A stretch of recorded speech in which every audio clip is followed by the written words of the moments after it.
Hello, my name is Andrew Collins and I'm a Telly addict. I don't like to be the one to break the bad news, but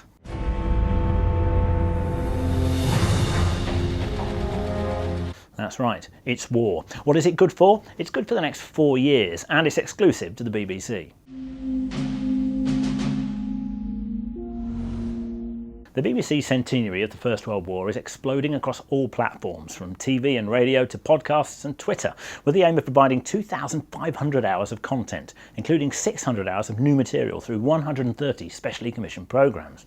It won't be over by Christmas. The first of these, which went off prematurely as Franz Ferdinand wasn't shot until June, is Britain's Great War, a booming four-parter presented by Jeremy Paxman, whose opening theme music misleadingly suggested it was American.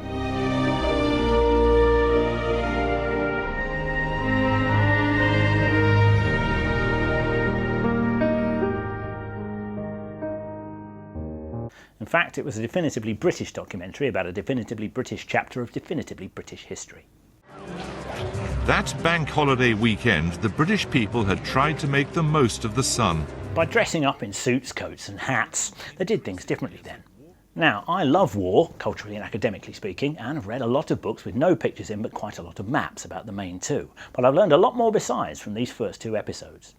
On the northeast coast of England, December the 16th, 1914, was a still, misty morning. Such as German ships bombed Hartlepool in December 1914.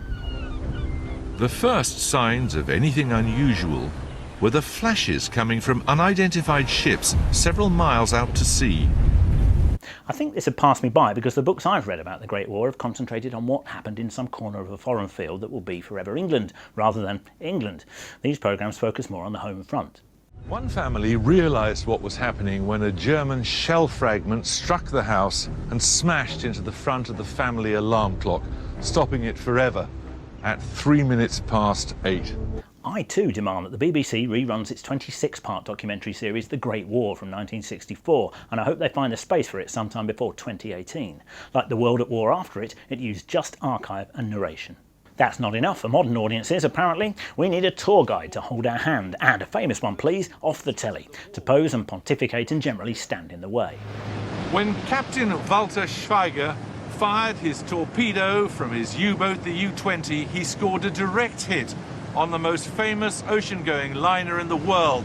If it's a jolly travelogue and you're Michael Portillo, or it's something really heavy and you're Simon Sharma on a personal journey, a presenter is necessary and even vital. But Paxman, for me, overstepped his job description, having Newsnight flashbacks when, for instance, he met the daughter-in-law of one of the Richmond 16 conscientious objectors imprisoned for their beliefs. Because of his connection with the church, and he believed that the message of Jesus was not to kill and to be friendly, to love one another. But if I said to you he was just being awkward... No, he really genuinely believed. I don't remember Michael Redgrave making his personal feelings about pacifist Nome while narrating the Great War. Paxman couldn't keep his under his helmet. To be honest, the extreme conscientious objectors have always struck me as cranks. He had a go at the Clyde shipbuilders who downed tools over the profiteering of their bosses too. Britain's Great War is still great, but I hope I'm not shocked if I conscientiously object to Paxman. By the way, it was interesting to discover that they had airbrushing in 1914. Here's General Kitchener in real life. The call to arms was led by the most famous soldier alive, Lord Kitchener, the new War Secretary. And here he is on the posters. It reminded me of a comment from last week's episode of Looking. Ooh, Paddy, that is a lazy eye. There was war of a different sort on Channel 5. A country full of skivers and work-shy scroungers, or a broken Britain with millions just trying to get the help and support they need. You've watched the shows on every channel, you've read the headlines in every paper. Now it's time to tackle the issue head-on. And that was the last time we saw host Matthew Wright in control on the big benefits row. For this oversubscribed guest list of a discussion show promised to clear the media fog around Benefits Britain, but merely added to it. It started well with this mashup. People are struggling. Lose benefits. Benefits. Benefits. Benefits. Benefits. Benefit. Benefits. Benefits. Benefits. Benefits. Benefits. Benefits. Benefits. Benefits. It's so hard. So hard. And then descended into a punch-up. Artificially inflamed by lighting a fire under the stage, let's have a heated debate. to not pick up on the sarcasm that she used when talking. Okay, and also, you have to almost be inhuman to not think what a passionate person Dee is. I think you would be really dangerous if you knew what you were talking about. Let's not go down the name-calling route. The show's revolving cartel of 25 invited talking heads ranged politically from Katie Hopkins off The Apprentice to the Guardian's own austerity Nigella, Jack Monroe, who defended herself nobly against a shameless personal attack by 80s politician Edwina Currie, during what might have been an enlightening discussion about food banks. No, you have a rich family. I don't come from a rich family. You come from a rich Edwina Currie, I have heard this 1,000 times, and I'm going to put this live on air to record. My mum was a nurse. She did her back in. Grandfather. She did her back in. Let's hear it. Listen, my grandfather's dead. I know, I've seen the obituary. It's a lovely one. Right, now listen to me. She didn't listen to her, of course. Nobody listened to anybody in this stressful, poorly staged, badly judged programme, whose nadir was reached when Currie told a woman previously exploited by Channel 5 on the show On Benefits and Proud to get a job. I'm trying to get a qualification to go out and get a job. So give me a job. Give me a job in it. Listen, I am out every single day trying to find work. My CV's go everywhere. There are loads of jobs for pundits on TV discussion programmes about there being no jobs. When Fraser Nelson and Rachel Johnson come out of the show looking reasonable, you know you've been watching the kind of bear pit format Wright had the audacity to mock. But, you know... Is it too comfy? No. Why? How can it be too comfy? Well, there's a few people here that seem to think it's just lying around watching Jeremy Kyle all day. Oh, and the glorious punchline to Jack Monroe's defence? My dad was a fireman, he made it up to a station officer, and then he retired. We're not the fucking Johnsons. Language, now that we have to watch out for. Now, I've waited a week before mentioning the final episode of The Bridge on BBC 4 so that everybody had time to watch it during my spoiler amnesty and come to the consensus that it was even better than the first series. Reading glasses on. Att du hade läst om Jennifers självmord. Det gjorde mer ont än när Jakob flyttade och jag har analyserat varför och kommit fram till att du är min enda vän.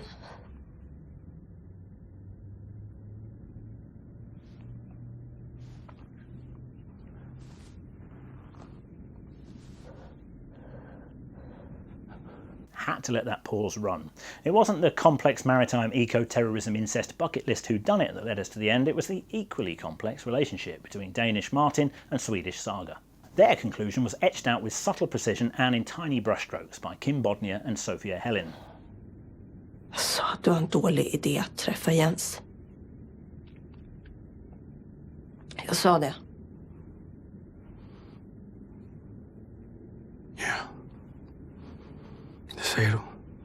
It feels jarring to go from nuanced Nordic noir to legal drama so big and slick it makes The Good Wife look like Benefit Street, but if you've not yet seen Suits, which shows here, improbably, on Dave, this is what you've missed. Previously on Suits. You lose, we don't merge. You win, you get what you want. You lose, you stay.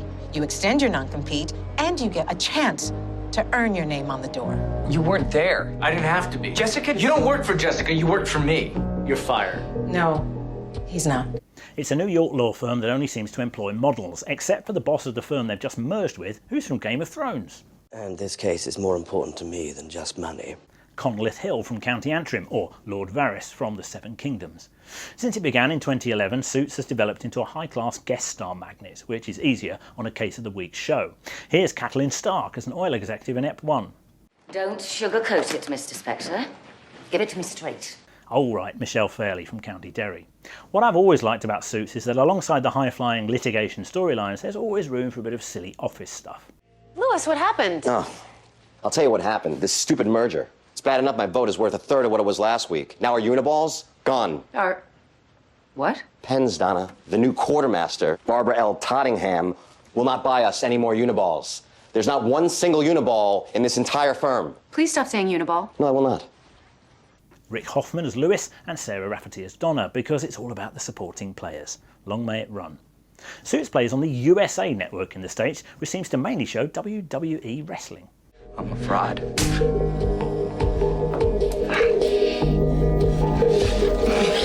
From the stationery cupboard to a wardrobe in a new comic anthology from two of the League of Gentlemen. Do I even need to mention that it's quite dark? You're not going to get them.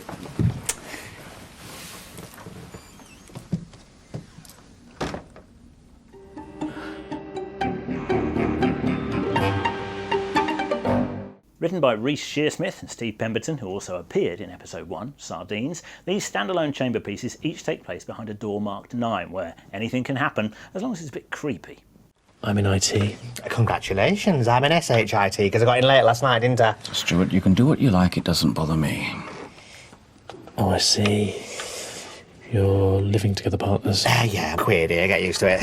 Quite hard to get used to it unless you invested heavily in the grotesque Gothic pantomime of Royston Vasey and Psychoville, but Shearsmith and Pemberton do not seek to convert, and you're either in or you're out. Ta-da! John. Oh, looks like I'm one of the last to join the party.